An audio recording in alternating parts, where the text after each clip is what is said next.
গতকালই আমরা খবরটা দেখিয়েছিলাম যে টাকিতে পুকুর ভরাট করা হচ্ছে, এই অভিযোগ তুলছে সেখানকার স্থানীয়রা। এবং তারপর গতকাল পুকুর ভরাটের অভিযোগ সামনে আসে, সেই খবর আমরা সম্প্রচার করেছি। গতকাল সেই ছবি তুলে ধরেছিলাম, যে ছবি এখন দেখতে পাচ্ছেন, যে সেখানে পুকুর ভরাট করা হচ্ছিল। কিন্তু 24 ঘন্টার মধ্যে পদক্ষেপ নিল প্রশাসন। নিউজ 18 বাংলার খবরের যে টাকিতে পুকুর ভরাট নিয়ে তৎপর প্রশাসন। ভরাট হওয়া পুকুর পুনরুদ্ধারে পুরসভা। গতকালই টাকিতে পুকুর ভরাটের খবর সম্প্রচারিত হয় নিউজ 18 বাংলায়।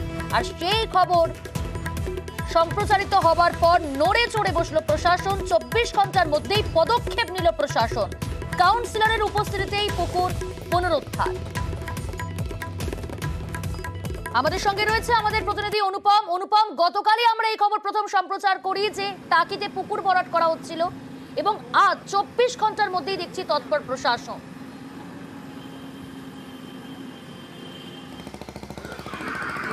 হ্যাঁ দেখো প্রিয়াঙ্কা, এই যে টাকি পৌরসভার যে 11 নম্বর ওয়ার্ড, এখানে চৌরঙ্গি মোড় থেকে প্রায় 300 মিটার দূরেই এখানে একদম টাকি রোডের ধারে পিডব্লিউডির রাস্তা, পিডব্লিউডির জায়গা, পিডব্লিউডির যে হাইড্রেন, সেই হাইড্রেন বন্ধ করে হাইড্রেন সহ এখানে জলে জমি ভরাট করছিল প্রমোটাররা। এখানে তপন ঘোষ তার পরিবারের সঙ্গে মিলিত হয়ে প্রমোটাররা এই জমি প্রমোটিং করছিল, বালি দিয়ে ভরাট করছিল, এবং সেই খবর আমরা কালকে সম্প্রচার করি। তারপরেই কিন্তু প্রশাসনের পক্ষ থেকে কিন্তু নড়ে চড়ে বসে, এবং বসিরহাট মহকুমা শাসকের দপ্তর থেকেও কিন্তু বসিরহাট টাকি পৌরসভাকে কিন্তু নির্দেশ পাঠানো হয়, এবং তারপরে একদম নড়ে চড়ে বসে টাকি প্রশাসন।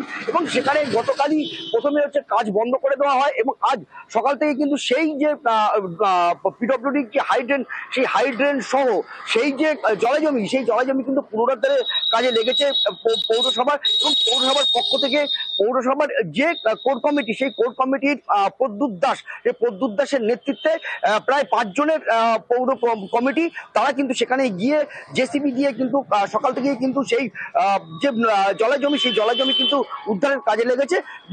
একদম পরিষ্কারভাবে কিন্তু পৌরসভা কর্তৃপক্ষ কিন্তু জানিয়েছে যে তারা জানতো না, তারা আমাদের খবরের পরেই তারা জেনেছে, এবং তারা জানার পরেই দ্রুত সেই পদক্ষেপ নিয়েছে এবং সেই জলাজমি পুনরুদ্ধারে লেগেছে। এবং পাশাপাশি কিন্তু তারা কিন্তু আমাদের নিউজ 18 বাংলার খবরেই যে তারা জেনেছে, এটা কিন্তু পরিষ্কারভাবে কিন্তু তারা স্বীকার করেছে। ধন্যবাদ অনুপম। 11 নম্বর ওয়ার্ডে যেটা পুকুরের যে কাজটা চলছিল, সেটা সবার প্রথম আপনাদের মাধ্যমেই আমরা জানতে পারি, এবং সেই সঙ্গে সঙ্গে আমাদেরকে মহকুমা শাসকের দপ্তর থেকে জানানো হয় পৌরসভাকে জানানোর পরেই আমরা ঘটনা পরিদর্শনে আসি। আজকে আমরা এটাকে আবার তার আগের অবস্থা ফিরিয়ে দেওয়ার জন্য আমরা চেষ্টা করছি।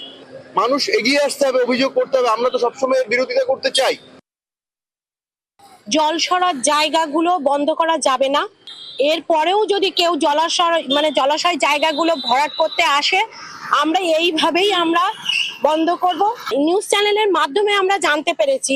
আর প্রথমত যদি জনগণ যদি আমাদের না জানায়, আমাদের যদি লিখিত আকারে না দেয়, সেটা তো আমাদের পক্ষে জানা সম্ভব না। এবার যখন কালকে আমরা নিউজ চ্যানেলে দেখতে পেলাম, তখন আমরা তৎপরভাবে আমরা এগিয়ে এসেছি।